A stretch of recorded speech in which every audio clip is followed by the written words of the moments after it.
wabarakatuh.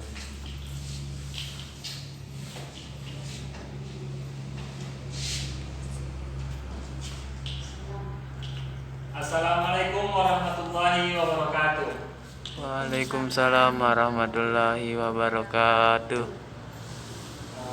Baik adik-adik sekalian, sebelum kita masuk ke pembelajaran kita hari ini, alangkah baiknya agar kita berdoa kepada Allah Subhanahu wa taala, semoga apa yang kita pelajari hari ini mendapatkan berkah di sisi Allah Subhanahu wa taala.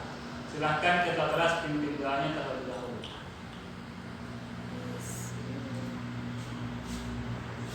Baik, selanjutnya saya ingin mengecek kehadiran setiap siswa pada hari ini.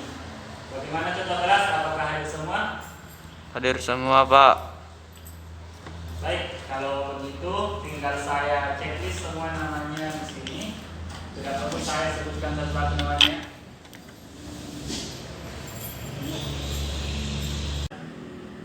Untuk kita masuk ke materi kita pada hari ini.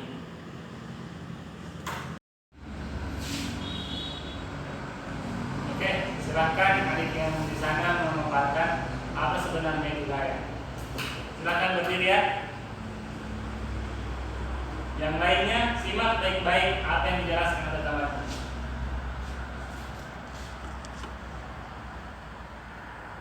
Oke, kita sudah mendengarkan pengertian gaya yang dikemukakan atau dipaparkan oleh teman kalian tadi.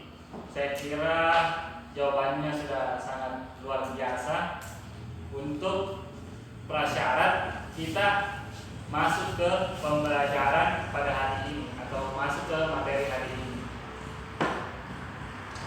Nah, pada pembelajaran sebelumnya kita juga telah belajar mengenai gerak lurus, ya kan? Gerak lurus beraturan dan gerak lurus berubah beraturan. Nah, ada yang bisa memaparkan kembali kapan suatu gerak itu dikatakan gerak lurus beraturan dan kapan dia dikatakan gerak lurus berubah beraturan? Ya, tentunya dilihat dari syaratnya, bagaimana kecepatannya, bagaimana percepatannya ketika dia gerak lurus beraturan dan ketika dia gerak lurus berubah beraturan. Karena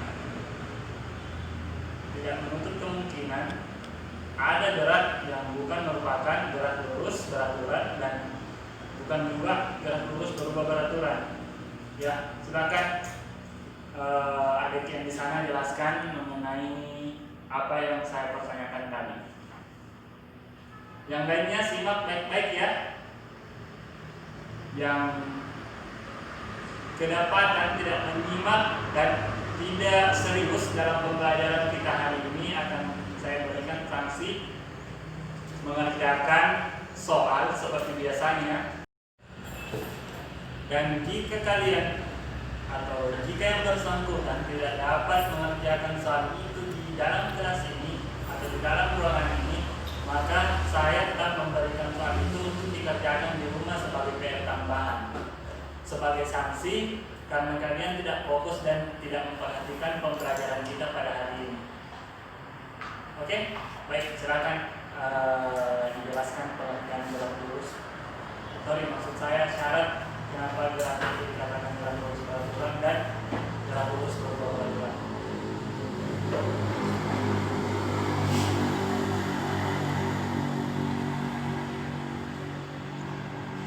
Oke, setelah itu perhatikan penghapus yang saya pegang ini.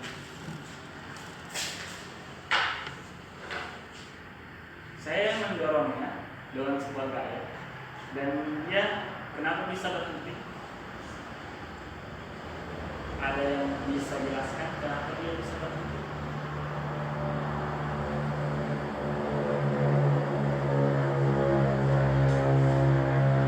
Nah, saya memberikannya dia dorongan.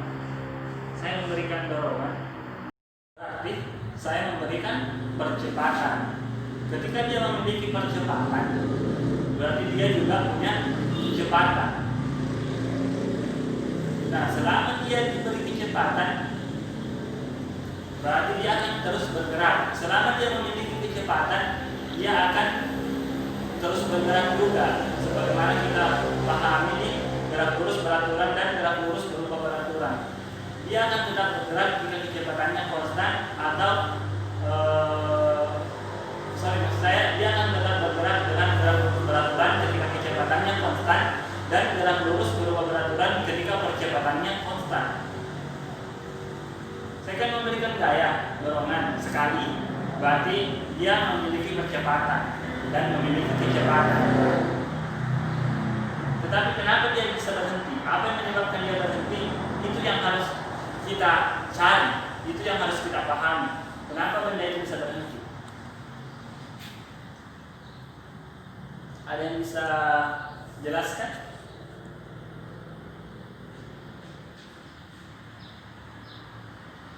Sepertinya sudah cukup bingung ya. Baik, kalau begitu kita akan membentuk kelompok diskusi seperti kemarin ya. Silakan duduk berdasarkan kelompoknya masing-masing. Minggu depan kalian langsung saja duduk berkelompok ya. Jadi sebelum saya masuk, bangkunya sudah diatur berkelompok. Oke, kita kembali ke topik permasalahan kita yang tadi. Apa yang menyebabkan penghapus ini berhenti bergerak? Padahal saya tidak menahannya ya. Saya tidak menahannya. Saya hanya mendorong, memberikan kecepatan, memberikan percepatan. Kenapa kecepatannya bisa terhenti? Apa sebenarnya yang menghalangi penghapus ini? Apakah ada semut yang menghalanginya sehingga dia bisa terhenti? Atau ada penghalang lain sehingga dia tiba-tiba saja berhenti? Atau penghapus ini memiliki rem seperti halnya motor atau mobil? Nah, sebelum itu, tujuan pembelajaran kita pada hari ini adalah yang pertama untuk mengetahui apa saja faktor yang mempengaruhi gaya gesek. Yang kedua, apa saja maksud saya bagaimana menghitung besar gaya gesek, gaya gesekan statis dan gaya gesekan kinetis. Baik, langsung saja kita masuk ke pembelajaran kita pada hari ini ya, mengenai gaya gesek. Ada yang bisa atau ada yang sudah dapat bayangan apa sebenarnya itu gaya gesek? Kalau ingin dikaitkan dari apa yang saya perlihatkan tadi. Oke, secara teori di dalam buku kalian di situ terlihat bahwa gaya gesek adalah gaya yang terjadi karena dua benda yang saling bersentuhan. Oke, itu secara sangat sederhana penjelasannya. Oke, di buku juga sudah dijelaskan secara matematis apa itu gaya gesek ya. Di buku dia menuliskan F sama dengan mu K atau mu S, atau kita tuliskan ini saja ya, mu kali N. Apa itu mu? Dia adalah koefisien gesek, baik itu koefisien gesek kinetis ketika benda itu bergerak atau koefisien gesek statis ketika benda itu diam atau tepat akan bergerak. Oke. Perlu kalian pahami dari persamaan ini apa-apa saja yang mempengaruhi gaya gesek. Sekarang kita bahas sebentarnya koefisien geseknya. Kalian uraikan saja dulu N itu apa? Oke, gaya normal. Gaya normal itu persamaannya adalah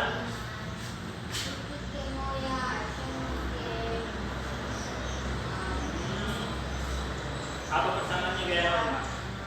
Kan kita kemarin sudah belajar gaya normal. Oke, jawaban di sana M kali D. Jawaban di sana M kali D juga. Tetapi jawaban kalian sudah tepat ya. Tetapi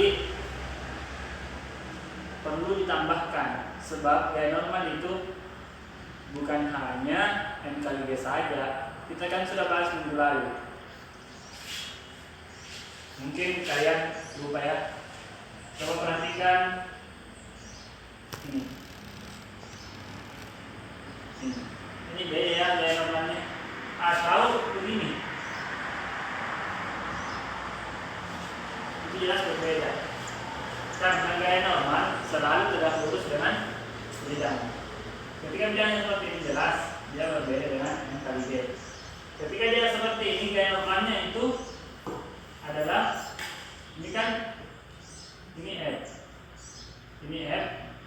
Jika di sini sudutnya berarti di sini adalah F sin theta. Di sini W.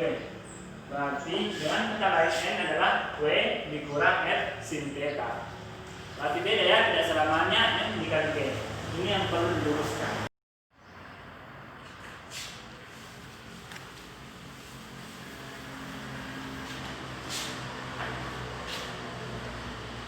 Oke, dari situ kita bisa lihat, kita anggap saja bidangnya seperti ini MB. Apakah dia mempengaruhinya? Jika ada sudut, berarti pakai cos atau sin. Jika tidak perlu pakai sudut. Jadi yang mempengaruhi gaya gesekan itu sendiri adalah, kalian bisa lihat dari gaya normal ini yang mempengaruhi gaya gesek itu sendiri. Dari ini apa kira-kira? Coba kalian bandingkan antara ban motor yang masih baru dan bergerigi dengan ban yang sudah botak atau yang sudah tidak lama lagi diganti.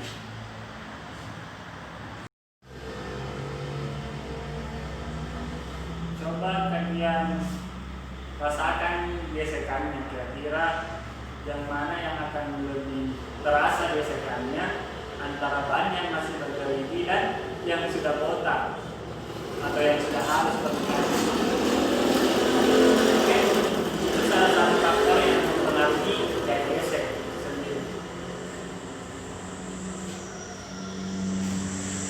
Dan ada satu lagi yang sering dilupakan oleh orang. Ada satu lagi faktor yang sangat sering dilupakan oleh orang-orang, baik itu siswa bahkan guru sekalipun. Guru saja sering lupa ini faktor. Kalian cari tahu apa faktor ini. Nanti saya akan berikan hadiah jika kalian benar. Saya sudah siapkan satu unit gantungan kunci untuk siswa yang menjawab benar untuk pertanyaan ini. Coba perhatikan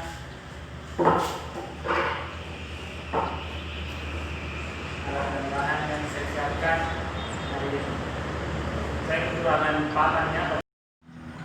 Kalian kan lengkap bahan percobaannya. Ada statif, ada lemnya. Pokoknya kalian lengkap ya. Di situ juga ada kontrolnya, ada papan. Kalian coba perhatikan prosedur kerja yang ada di situ. Oke, di situ jelas ya. Saya akan memperlihatkan saja simulasinya, meskipun alat dan bahannya tidak sama dan alat dan bahan yang saya punya di sini lebih sederhana dari yang kalian punya. Di sini ada aluminium, ada besi, ada kayu. Masanya berbeda ya. dan kekasaran dari kayu masing-masing sisi kubus ini berbeda. Ada yang kasar, ada yang sedang kasar, ada yang halus. Untuk percobaan pertama, kalian harus menggunakan 3 buah kubus ini untuk mengetahui perbedaan koefisien gesek dari ketiga benda ini, dan juga gaya geseknya tentunya karena masanya berbeda ya. Kemudian simulasinya sepertinya. Kalian jangan lupa stopwatch supaya kalian juga tahu waktunya dia sampai ke dasar. Pokoknya kalian ikuti saja metode percobaan yang ada di buku, langkah-langkahnya seperti itu. Jika nanti ada yang kurang jelas silahkan ditanyakan. Kemudian kalian gunakan 1 buah ini untuk mengontrol bahannya, tetapi yang dimanipulasi adalah tingkat kekasarannya. Kita juga mau menghitung gaya geseknya karena perbedaan koefisien gesek di sini. Yang ketiga, di situ ada juga yang di bidang data ya. Kalian menggunakan katron untuk menariknya sehingga tertarik dan bisa diukur gaya geseknya juga. Nah, setelah kalian melakukan percobaan seperti prosedur kerja yang ada di buku kalian, tolong kalian buat simpulan atas apa yang kalian peroleh dari percobaan yang telah kalian lakukan mengenai apa saja yang mempengaruhi gaya gesek sendiri, bagaimana perbedaan kekasaran satu benda mempengaruhi gaya gesek, dan juga apa kaitannya antara luas benda dengan luas permukaan satu benda dengan gaya gesek sendiri. Oke? Kemudian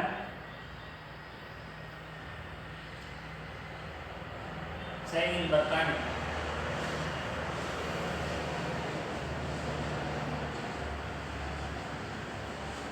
dari beberapa referensi ada yang mengatakan atau ada yang bahwa gaya gesek itu sebenarnya adalah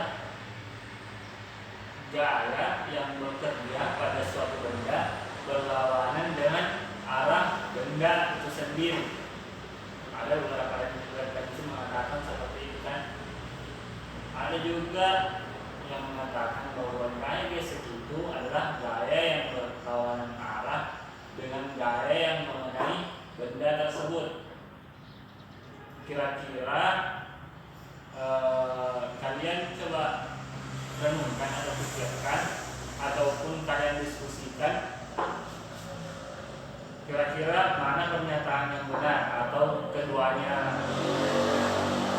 berjalan selaras atau berbanding lurus saja atau bagaimana? Coba kalian kaitkan dengan ketika saya berjalan ke arah depan, kemana arah tumpuan kaki saya dan kemana arah saya bergerak dan ke arah mana gaya geseknya. Oke? Itu menjadi tugas tambahan kalian untuk hari ini, untuk memahami atau untuk lebih memahami gaya gesek itu sendiri. Oke? Selanjutnya, karena kita sudah belajar mengenai gaya gesek dan apa saja yang mempengaruhi gaya gesek sendiri, saya ingin meminta kesimpulan dari adik-adik sekalian mengenai apa yang kalian pahami dan apa yang kalian dapatkan pada hari ini. 2 orang saja, silakan. Yang di ujung sana silakan memaparkan apa yang Anda pahami tentang GIS dan pembelajaran kita pada hari ini. Siap-siap yang di depan ini silakan juga memaparkan apa yang Anda pahami tentang GIS itu sendiri.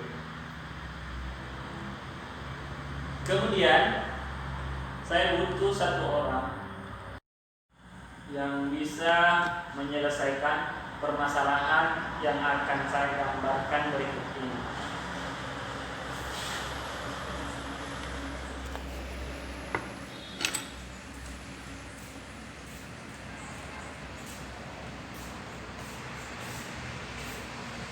Nah, untanya seperti ini.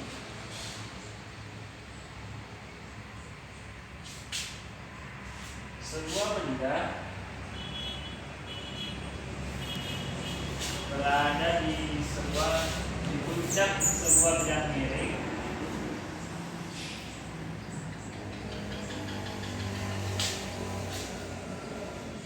Maksudnya begini, sebuah benda atau sebuah balok berada di puncak bidang miring yang pada awalnya diam, kemudian meluncur sampai ke dasar sini. Nah, tentukanlah apa yang menyebabkan benda itu bisa sampai ke bawah atau ke dasar.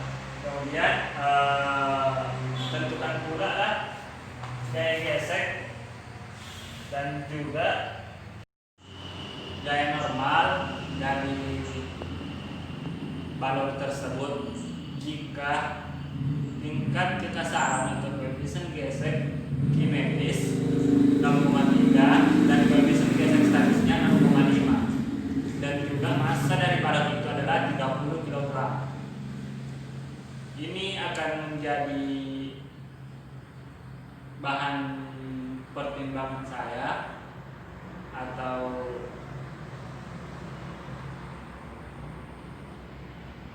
menjadi dasar saya untuk mengukur kemampuan kalian dalam memahami pembelajaran gaya gesek ini. Jadi selain ketua kelompok saat nanti yang naik mengerjakan soalnya di sini, yang lain tetap juga mengerjakannya kemudian dikumpulkan secara berkelompok nanti ke saya. Oke? Baik, silahkan ketua kelompok 1 naik untuk menyelesaikan permasalahan ini, dan silahkan setiap sekretaris kelompok mengumpulkan seluruh tugas yang saya berikan hari ini. Alhamdulillahirobbilalamin. Hari ini kita sudah menyelesaikan satu lagi pertemuan pembelajaran fisika kita, yakni pembahasan mengenai gaya gesek. Kesimpulan dari pembelajaran kita pada hari ini adalah gaya gesek itu sendiri adalah gaya yang timbul karena adanya 2 benda yang bersentuhan, baik benda itu bergerak maupun tidak bergerak. Meskipun hanya bersentuhan seperti ini, dia memiliki gaya gesekan yang disebut dengan gaya gesekan statis. Yang kedua, faktor yang mempengaruhi gaya gesek itu sendiri adalah massa benda, tingkat kekasaran dan kehalusan suatu benda, luas permukaan, dan juga sudut ketika benda itu berada di bidang miring. Selanjutnya saya harapkan kepada adik-adik sekalian untuk tetap belajar di rumah, membuka-buka pelajaran materi kita pada hari ini dan materi-materi sebelumnya. Tetap semangat ya, dan optimis untuk selalu menjadi yang terbaik dari yang terbaik. Karena berlomba-lomba dalam kebaikan itu adalah suatu anjuran atau suatu perintah dari Allah Subhanahu wa taala. Fastabiqul khairat. Baik, sekian pembelajaran